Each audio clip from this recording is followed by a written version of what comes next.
Visible. Bien. Vamos con el informe especial, Nati. Así es, como habíamos comentado, se cumple el 45 aniversario de lo que acá, como dijimos, se conoce la noche del apagón, pero bueno, podemos y queremos también comentarle a la audiencia, indagar, bueno, ¿qué fue, no? ¿De qué se trató esta noche del apagón?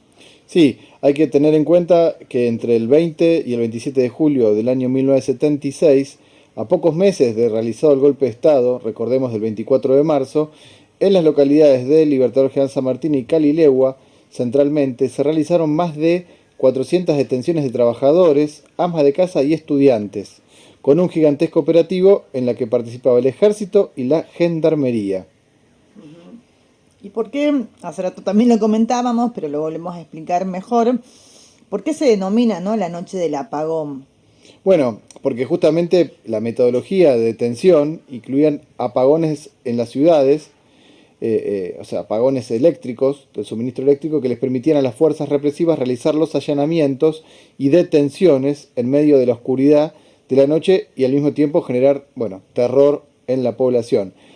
A algunos los llevaban a la comisaría y a otros al destacamento de gendarmería que estaba dentro del propio Ingenio Ledesma, y desde ahí eran llevados a los centros clandestinos de detención, mayoritariamente al que estaba ubicado en la localidad de Guerrero. Se sabe que de los más de 400 detenidos y detenidas hay al menos 33 que continúan desaparecidas, otros tuvieron que irse de Jujuy bajo la amenaza de no sobrevivir la próxima vez.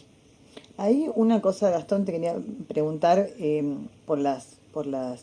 corte del suministro eléctrico, la injerencia de la empresa, ¿no? Así que manejaba también incluso los servicios ahí en Ledesma.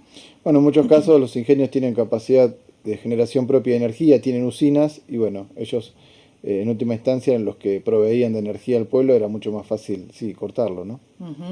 ¿Y por qué se realizaban estas detenciones? Bueno, mirá, gran parte de los dirigentes políticos y sindicales ya habían sido detenidos el 24 de marzo, como el intendente Luis Aredes, la dirigente docente Marina Vilte y otros. Incluso, yendo un poco más atrás, en el año 75, ya habían intervenido el sindicato de Ledesma. Entonces, las detenciones del apagón, creo, tenían otro objetivo, que era el de dar un mensaje de disciplinamiento al conjunto de la población, como diciendo, ojo, no solo vamos a detener a los referentes, sino que a todos los que representen ideas de solidaridad, de reclamos y de organización contra Ledesma o la propia dictadura, ¿no? Por eso, bueno, el golpe del año 1976 no fue igual que otros golpes de Estado en Argentina. Nosotros decimos que fue un genocidio, es decir, no solo buscaban desaparecer a dirigentes obreros, estudiantiles o de izquierda, que eso obviamente lo hicieron, por eso seguimos peleando por los 30.000 compañeros y compañeras detenidos desaparecidos, ni solo imponer un cambio en el modelo económico, que también lo hicieron, sino generar miedo en la población, romper las relaciones de solidaridad dentro de la clase trabajadora y borrar, sobre todo del mapa, cualquier idea de cambio social. Sabemos que las clases dominantes a lo largo de la historia han dado muestras de su interés por borrar toda experiencia que ponga en cuestionamiento sus privilegios. Bueno, sin ir más lejos, los centros clandestinos de detención y tortura fueron una réplica de los campos de concentración durante la Alemania nazi. Bueno, esa imagen, o la del apagón, es la que utilizan para cortar toda memoria sobre la fuerza social que los puede sacar de su lugar de privilegio. Esto además, los invito a profundizar, lo explica muy bien el historiador Enzo Traverso en distintas obras. Una de ellas, hace poco que salió, se llama Melancolías de Izquierda. Ajá. Entonces, o sea, con las detenciones se trataba de disciplinar, como vos decís, de dar no solamente, allá había detenciones previas, sino que también dar un mensaje a aquellos que mostraran algún tipo de solidaridad o de ligazón, ¿no? Con esos activistas, estudiantes, trabajadores, etcétera. Pero ¿qué venía pasando? O sea, ¿por qué los querían disciplinar? Bueno, esa es una pregunta clave, creo, y de algún modo hay que retroceder unos años atrás, ¿no? A fines de los años 60 y principios de los años 70, gran parte del mundo vivía una crisis económica bastante importante y los grandes empresarios y terratenientes, como el caso de la familia Blaquier, que eran dueños, en este caso el Ingenio Ledesma, querían que esa crisis la terminen pagando los trabajadores. Por ejemplo, tomaron una importante deuda para tecnificar la cosecha de caña de azúcar y poder despedir miles de obreros del campo. Y al mismo tiempo, los trabajadores que habían tirado abajo desde el año 1969 distintos gobiernos dictatoriales, entre ellos se produce la caída de Onganía, no solo no lo querían permitir, sino que querían recuperar derechos perdidos. Te doy un ejemplo. En el año 1972, en Ingenio Ledesma se realiza un paro de 48 horas, luego de más de 20 años sin medidas de este tipo. Al año siguiente, una conducción combativa recupera el sindicato y además de pelear por salario, comienza a exigir la entrega de viviendas que por ley la empresa estaba obligada, pero no cumplía. Ujú. ¿Y qué pasó después? Bueno, a nivel nacional, como te dije, el movimiento obrero y el movimiento estudiantil venía realizando verdaderas pruebas con enfrentamientos con la policía y el ejército. Seguro, muchos escucharon alguna vez hablar del Cordobazo. Reciente mencioné al general Onganía, que cae posteriormente al Cordobazo, que fue el más conocido de los hechos de la lucha de clases, pero hubo desde el año 69 hasta el año 1973 alrededor de por lo menos 30 denominados ASOS. El último justamente fue en Jujuy, en la minera Aguilar, y se lo conoce como Aguilarazo. Para frenar ese proceso de lucha, las clases dominantes entonces deciden convocar elecciones y permitir la vuelta de Perón en el año 1973.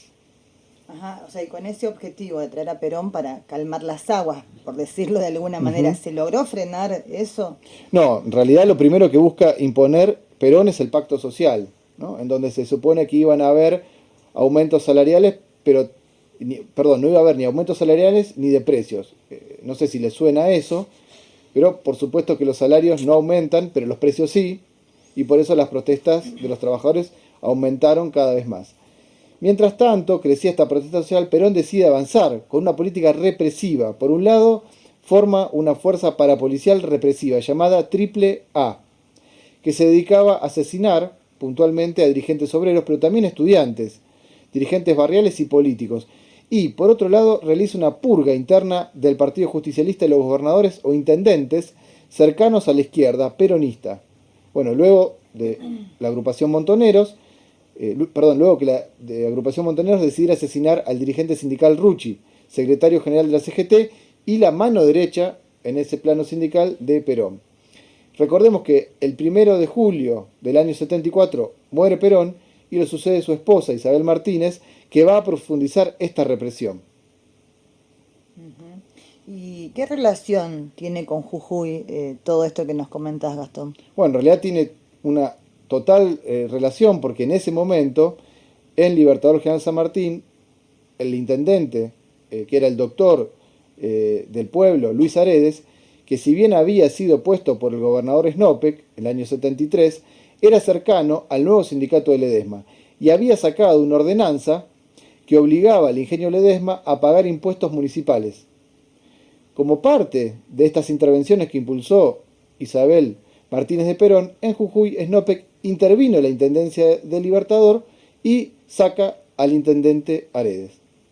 ¿Y qué pasaba con el sindicato del ingenio? Claro, bueno, Ledesma. como parte, como parte de las peleas contra este pacto social en el año 74, pocos meses después de la muerte de Perón, hubo una gran huelga azucarera que comenzó en los ingenios tucumanos y al final se sumaron los ingenios de Salta y Ledesma aquí en Jujuy. Con la huelga, hay que recordar que lograron un aumento salarial, pero el nuevo gobierno de Isabel Perón va a seguir con esta línea represiva. Y en noviembre, veamos esta fecha, en noviembre del año 1974 decreta estado de sitio en todo el país y en Libertador son detenidos muchos dirigentes, entre ellos estaba Jorge Weiss, que había sido uno de los organizadores del nuevo sindicato azucarero. Después, en febrero del 75, Isabel Perón firma los decretos del Operativo Independencia, que le permiten al ejército ocupar la provincia de Tucumán y detener a la mayoría de los dirigentes azucareros. Un mes después, el gobierno de Snopek interviene el sindicato del ingenio Ledesma e intentan detener al secretario general de ese entonces, Melitón Vázquez, quien logra escaparse. Sí, entonces, sí, ya situándonos, ¿no?, en 1975, ya con donde había asumido Isabel Perón, ya estaba funcionando la Triple A, y habían intervenido, ¿no?, varias provincias. Ya como decís, habían sacado al intendente Aredes, había sido intervenido acá en Ledesma. ¿Por qué fue necesario entonces el golpe del 24 de marzo? Bueno, en realidad es cierto que ya para el año 75 gran parte del movimiento obrero combativo había sido derrotado. En Córdoba habían intervenido también el sindicato del ESMATA, que tenía bueno, un protagonismo muy importante en los levantamientos obreros y estudiantiles. Y también un golpe policial sacó al gobernador en Córdoba. En Tucumán estaba el ejército, como te decía, ocupando la provincia con el operativo Independencia. En la provincia de Santa Fe, en Villa Constitución, el ejército ocupa la ciudad y encarcela a los dirigentes que habían ganado el sindicato de la UOM. Bueno, y ya como te decía antes, en Jujuy van a intervenir al sindicato azucarero de Ledesma. Pero al mismo tiempo, y esto es muy importante, en junio y julio del año 75, luego que el ministro de Economía, Celestino Rodrigo, sacara un paquete de medidas que implicaban un gran ajuste a los trabajadores, cientos de miles de obreros salen a protestar y sobrepasan a esas condiciones burocráticas históricas, a lo cual se los denominó Rodrigazo, en alusión a este ministro Celestino Rodrigo, y significó que por primera vez, y este es un dato también muy importante para completar el rompecabezas, por primera vez hubiese un paro general en todo el país contra un gobierno peronista. Entonces, al fracasar el intento de ajuste que pedían los grandes empresarios y ante el temor que podía significar que los trabajadores sobrepasen a estas conducciones burocráticas de los sindicatos, los militares, a pedido de estos grandes grupos económicos, llevan adelante, meses después, el golpe de Estado que te mencioné al principio del 24 de marzo. Siempre cuando hablamos del golpe de Estado hablamos de la complicidad, no civil, pero de la complicidad empresarial en el golpe de Estado.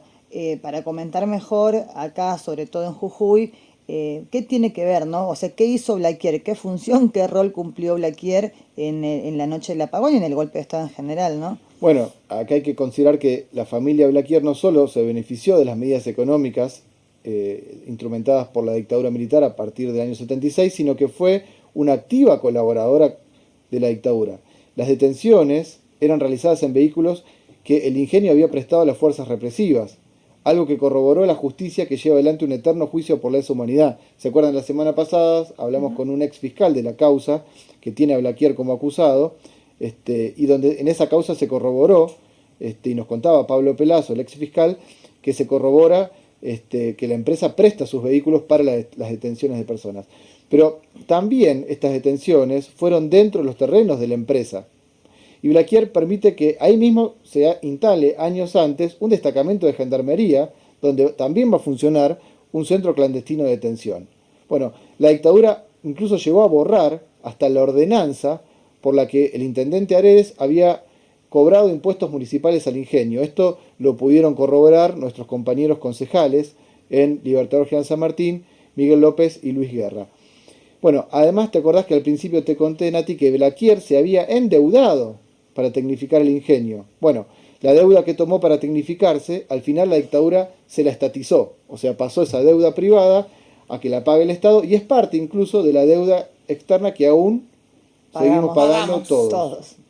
Ajá, muy bien. Y aparte de las ventajas, ¿no? Es decir, los 6 años, bueno, más allá del fallo que comentabas que nos contaba Pelazo la semana pasada, hubo 6 años de ventaja, ¿no? Si se quiere, de impunidad biológica, le dicen algunas veces, de extender y de dilatar todo eso.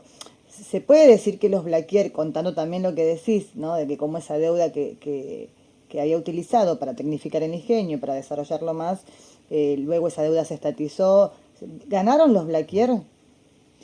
Bueno, es una buena pregunta. En un aspecto evidentemente sí y en otro aspecto no. Creo que en parte sí porque lograron seguir enriqueciéndose a costa de los trabajadores, incluso con leyes laborales de la dictadura que aún persisten, con la enorme precarización laboral e incluso bueno, la tercerización, ¿no? Que se aplica en muchos sectores del grupo Ledesma. Todo esto antes de la dictadura no existía. Y todos los gobiernos después los siguieron beneficiando. Más adelante te voy a comentar de un poco algunos datos de uno de los textos que muestran el enriquecimiento después de finalizar la dictadura del grupo Ledesma con lo que fue el gobierno de Alfonsín y de ahí en adelante. Pero al mismo tiempo podemos decir que no ganó Blaquier. ¿Por qué no ganó Blaquier? Porque a pesar de tener impunidad, la lucha de los organismos de derechos humanos, los familiares de desaparecidos y distintas organizaciones políticas, sociales y sindicales siguen reclamando justicia y Blaquier está siendo nuevamente, como comentamos, imputado por los crímenes de lesa humanidad que se perpetuaron en estas noches denominadas de los apagones. Pero además otro dato, la solidaridad entre diversos sectores hoy comienza nuevamente a ponerse en pie. Vemos estudiantes, trabajadores, dirigentes sindicales, amas de casa, desocupados, empiezan a ver la necesidad de unirse y apoyarse en sus luchas y dentro de ese proceso la izquierda en este caso está presente. En Jujuy, a pesar del fraude y las maniobras de Morales y su socio del PJ, que ya te comentamos en este medio, las ideas de la izquierda se consolidaron como tercera fuerza provincial y son señales de la posibilidad de construir un gran partido de la clase trabajadora que logre dar vuelta todo este pasado y también este presente y que termine con esta sociedad permanentemente basada en la explotación y la miseria de unos pocos que imponen, como la familia Blaquier, sobre las mayorías. Bueno, es una forma también, creemos, de recuperar las ideas del cambio social y de la revolución que todos ellos, desde aquel momento hasta ahora, han pretendido borrar. Bueno, por último, creo, Nati, que conocer nuestra historia nos tiene que servir para sacar conclusiones, siempre, ¿no?, de los aciertos, las derrotas, y por eso invitamos a nuestros oyentes a conocer un poco más de toda esta historia, a enriquecerse con los distintos artículos que están publicados en La Izquierda Diario, entrevistas a sus protagonistas, trabajadores, estudiantes, referentes de derechos humanos como Ricardo Heredes, que hemos hablado muchas veces en este programa, y así también como debates de política y estrategia. Creo que con este informe detallado esperamos haber contribuido a que la memoria colectiva se enriquezca y que las armas de la crítica estén más afiladas para todo lo que hay que seguir peleando en materia de justicia contra la impunidad y también, como decíamos, para borrar todo este esquema de enriquecimiento de unos pocos a costa de muchos, ¿no? Así es. Bueno, vamos a un tema, Martín, y vamos a seguir después de esto con más de esta parte especial dedicada a la memoria colectiva y a la pelea contra la impunidad en el marco de la semana de aniversario de los 45 años de los apagones aquí en la provincia de Jujuy. No quiero volver